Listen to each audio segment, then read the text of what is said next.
ومن قطب المال العطاس أبي بكر أخذه الكاس ولاحت لي به الأسرار. Manakibnya ya. Kalau Kidaan baru 1 tahun meninggalkan kita. Allah yarhamu wa yaghfirluh. Mau mendengarkan sekilas? Oh ya. Saya kenal Kidaan dari SMP. Kelas 2 SMP. Jadi sudah lama banget. Enggak tahu berapa puluh tahun. Dari mulai saya kecil sampai beliau wafat tahun kemarin, sering berhubungan dan sering melihat keistimewaan beliau. Karena sunnah kan menyebutkan kebaikan orang yang sudah meninggal ya. Ini salah satu sunnah Nabi Muhammad SAW. Kalau masalah mahabbah, muhibbin sudah nggak ada khilaf. Tapi coba bayangkan istiqomah, tidak goyah, diuji dengan godaan-godaan habaib syarifah yang macam-macam, tetap nggak berubah. Istiqomah ini yang susah. Mahabbah mungkin bisa, begitu digoda kadang-kadang anak guru itu anak oleng, anak apa, nggak gampang itu, nggak kokoh.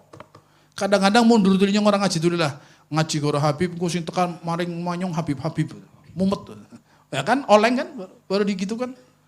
Kadang-kadang ada alasan macam-macam. Anak sing meden-meden men ngaji guru Habib. Orang bisa muhibbin malah bahaya, bisa celaka, wedi malah. Memang enggak mudah mahabbah sama ahlul bait, mahabbah sama Rasulullah melalui ahlul baitnya. Kalau saya bilang mahabbah sama Rasulullah. Karena bukti mahabbah sama Rasulullah, Nabi mengatakan cintai keluargaku. Dalam hadis yang sahih, Nabi mengatakan ahibbullah lima yaghdukum bihi min ni'amih. Cintailah Allah karena Allah memberikan banyak sekali nikmat kepada kita. Allah yang memberikan kita nikmat macam-macam. Cintai Allah karena Allah memberikan kita nikmat. Wa hibbuni li hubbillah. Dan cintai aku, kata Nabi Muhammad, sebagai bukti cinta kepada Allah. Jadi mau cinta sama Allah, cintai Nabi. Ikuti Nabi, bukti cinta adalah ikut mutaba'ah dan sebagainya. Cintai aku sebagai bukti cinta kepada Allah. Dan wa ahibbu ahli baitil hubbi. Dan cintai ahlil baitku sebagai bukti cintanya kepadaku. Jadi demen Kanjeng Nabi, caranya demen maring keturunannya Kanjeng. Dan ini orang-orang yang tahu cara mencintai Nabi dengan baik, mereka nggak lihat Habib, nggak lihatnya Rasulullah. Habib itu macam-macam, ana sing onggrongan, ana sing gawe mumet, ana sing Habib manusia kan? Manusia bukan Habib. Keturunan Nabi terus Nabi tiba-tiba, ya enggak, manusia. Keturunan kiai, enggak. Manusia biasa, kalau ulama jadi kiai, kalau Habibnya baik jadi orang istimewa. Jadi manusia biasa yang bisa berbuat salah, cuman punya nasab mulia. Punya nasab nyambung kepada orang termulia Nabi Muhammad sallallahu. Dan ini ada khususnya yang Nabi kasih informasi tentang mahabbah kepada mereka. Al-Quran menjelaskan, nanti Ustadz Nu'man kedongeng urusan ini. Masalah mawaddah, kewajiban kita cinta kepada mereka. Walhasil intinya Kiai Daan ini seumur hidup gak pernah goyah dan gak pernah sama sekali ngeluh tentang ujian-ujian yang diujikan kepada beliau dari mahabbahnya kepada Habib dan Syarifah. Bertahun-tahun, mungkin lebih dari 10 tahun. Tiap hari ada Syarifah yang gara-gara Syarifah itu keliling dagang ke orang-orang gak tepat, diguyoni, dikurang ajari, kata kita, Syarifah suara sama muter-muter mainnya baik, pira sih nyong si nutup, si penting aja mana-mana. Itu tiap hari, dari mulai 50.000 sehari sampai 200.000 lebih tiap hari datang, bu pimen carane saben dina. Syarifah itu datang lebih dari 10 tahun mungkin, bertahun-tahun yang jelas. Tiap hari dia nggak kerja, tapi nyarikan, nyatu. Demi menghormati seorang Syarifah supaya nggak dihina-hina saat bawa dagangan keliling-keliling. Tiap hari. Wong tua, orang kerja, sampai kadang-kadang King Syarifah teka durung ada duit, maring dia, maring Agus, ada Agus, maring Toid, maring sampai ke kita. King Syarifah durung datang teka durung ada duit, mana? Minjem, minta untuk menghormati seorang Syarifah yang tiap hari datang. Dan itu berjalan bertahun-tahun. Diledeki, oh jauh-jauh dikawin sampean ke kurang ajar, sampean kawin Syarifah bojone sampean diledeki. Yutok. Oh, ora Habib. Lo kan kawin karo Syarifah. Oh, lho gani sampean diledeki macam-macam, tetep istiqomah. Kadang-kadang begitu ada dapat uang lebih dari 200 atau berapa, jukut kape nang Syarifah kenapa? Saya hadir maulid tempat beliau. Dikasih sarung sama Rinda, enggak tahu sama siapa, ada orang ngasih sama Rinda. Dipakai, suruh dipakai. Jinggo ya nang maulid pas Pas acara mulih sampai dinggo sarungnya BAS dipakai. Keluar sebentar, dilirik sama beberapa habaib, masuk keluar sudah berubah sarungnya. Sarungnya dijaluk Habib kae. Habib sing sini, wah kecandak Habib kayak tuli, dong kontak jaluknya Habib. Ya engko tak tuku namanya Habib, tenang Habib, tenang Habib. Gak ada orang semacam ini. Gak mau ngecewakan ahlul bait. Rumahnya pagar dulu. Bukan kaya loh. Habaib ke situ nyaman, senang transitnya orang-orang luar kota, Habib selalu mampir senang.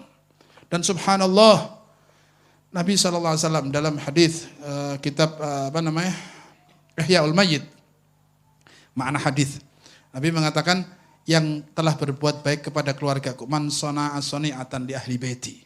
Barang siapa yang melakukan satu kebaikan dari keluargaku dan keluargaku belum mampu membalasnya, fa ana ajzi bihi yaumil qiyamah. Maka aku yang akan balas di yaumil qiyamah. Siapa yang berbuat baik sama keluarga keturunanku dan keturunanku belum bisa balas, aku yang membalas nanti di hari kiamat. Ini yang spesial. Makanya nggak heran begitu wafat, walaupun nggak bisa ikut pemakaman, tapi saya lihat ribuan habaib semua itu lagi musim corona loh, lagi syadid-syadidnya corona itu, lagi mulai dilarang kumpul-kumpul. Wah, habaib dari mana? Tegal, Pemalang, Pekalongan, Cirebon, habaib banyak, datang semua, tua, muda. Siapa yang manggil? Siapa yang gerakan? Sampai kita itu ngomong, Mbah Sahur Wonosobo niku wasiat Bib. Maring anaknya, maring santrinya nyong mati terus laka Habib siji-siji sing tekan nang jenazah nyong buang bego pakan asu nyong. Sampai bahasanya berarti enggak ada Habib yang datang, percuma saya matinya hina, sia-sia enggak ada Habib datang. Buang saja, wasiat loh. Mbah Sahur Wonosobo itu omongan kita. Kalau saya meninggal terus enggak ada Habib yang datang, walaupun satu enggak ada, lebih baik jangan dikubur. Buang bangkai saya buat makan anjing, enggak ada manfaatnya. Orang-orang muhibbin begitu. Karena untuk jadi saksi, ada zuriyah Nabi yang nyolati, ada zuriyah Nabi yang menyaksikan, ada ulama, ada orang-orang soleh yang menyaksikan bahwa dia min ahlil khair, dan yang menyaksikan bahwa beliau ini orang yang muhibbin banyak, ratusan habaib. Subhanallah. Ini contoh buat kita. Beliau orang nggak mampu, beliau orang awam, kiai bukan orang, cuman duduk sama kiai-kiai, orang-orang yang muhibbin, duduk sama Kiai Said bin Armiyah, duduk sama Kiai Barmawi, duduk sama Kiai Dimyati Comal, duduk sama Kiai Musni Karangcengis, duduk Kiai muhibbin mereka. Jadi terdidik semacam itu, cinta kepada Rasulullah lewat ahlil bait. Kita kalau belum bisa muhibbin yang benar, ya minimal jangan benci. Saya cuma wasiat saja, bahaya. Belum bisa cinta, jangan benci. Durung bisa, apalagi kayak kidaan kelasnya super itu, muhibbin sejati. Aduh wis angel. Urusannya angel, diganggu duit, ya diganggu macam-macam. Saya pernah bawa beliau hall Solo. Sama saya pakai rombongan, santri-santri JMJ yang lama-lama mungkin pernah ikut.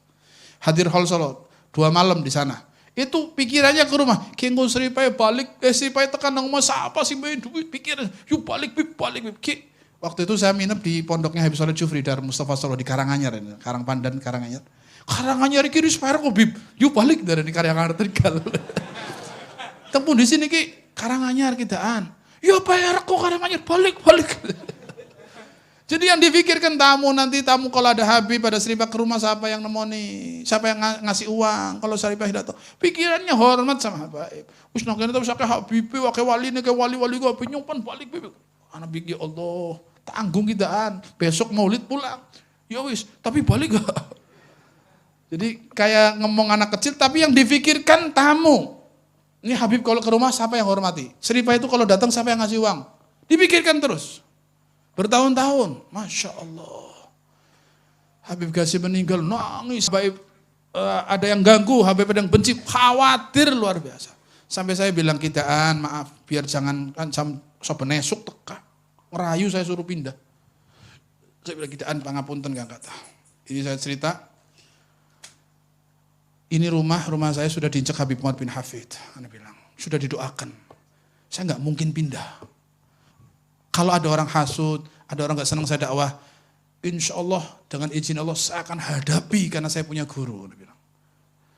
Sampai saya guyonan, Sayyidina Husain mati di sembelih kita, Sayyidina Hasan diracun. Jijit kami meninggalnya dalam perjuangan, matinya bukan pengecut lari dari orang-orang munafik. Kami akan hadapi, kami punya guru, sampai biar jangan khawatir banget.